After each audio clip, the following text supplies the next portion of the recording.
Assalamualaikum warahmatullahi wabarakatuh. Kali ini saya akan menyampaikan panduan menyusun kesimpulan dan presentasi hasil penelitian untuk mata kuliah Information System and Research Methodology. Ada beberapa hal yang dapat dilakukan dalam mengidentifikasi dan membahas keterbatasan penelitian. Yang pertama, kita harus memahami keterbatasan penelitian, baik metodologi, data, waktu, maupun generalisasi. Kemudian yang kedua, dokumentasikan keterbatasan secara jelas tanpa mengurangi kredibilitas.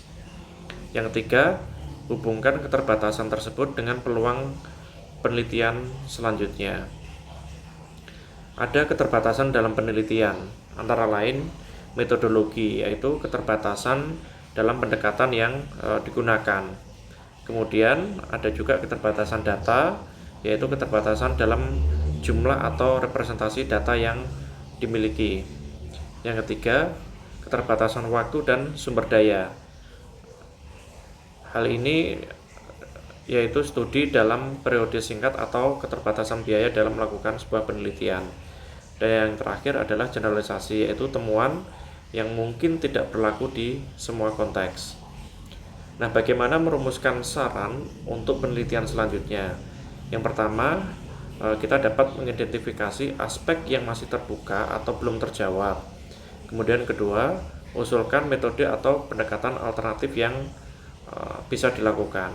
Yang ketiga, rekomendasikan aplikasi dalam konteks yang berbeda.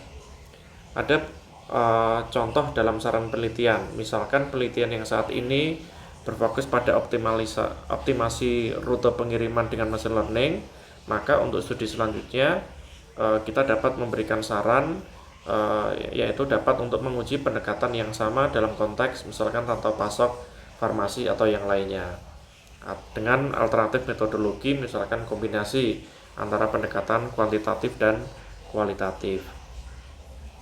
Nah, bagaimana menyiapkan presentasi hasil penelitian? Yang pertama, kita harus membuat struktur yang jelas, mulai dari pendahuluan, metodologi, hasil, diskusi, sampai dengan kesimpulan. Yang kedua, kita dapat menggunakan visualisasi data yang efektif.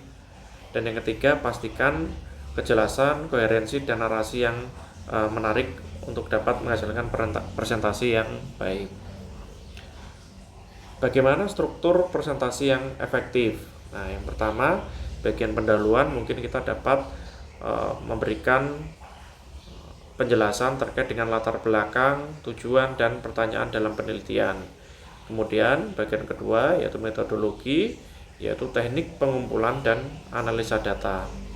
Dan yang ketiga yaitu hasil penelitian, merupakan ringkasan data dan temuan utama.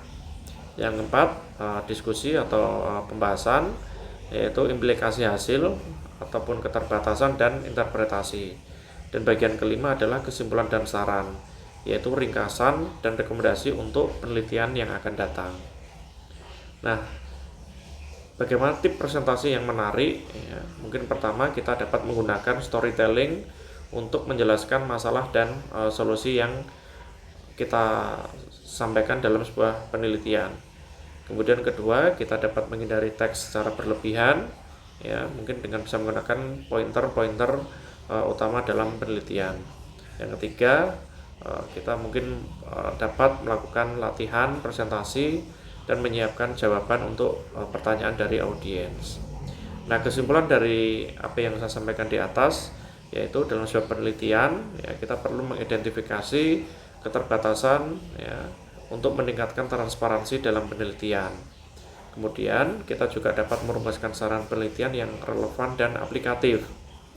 Dan yang ketiga, kita perlu mempersiapkan presentasi yang jelas, koheren, dan menarik untuk audiens. Demikian yang dapat saya sampaikan. Terima kasih. Assalamualaikum warahmatullahi wabarakatuh.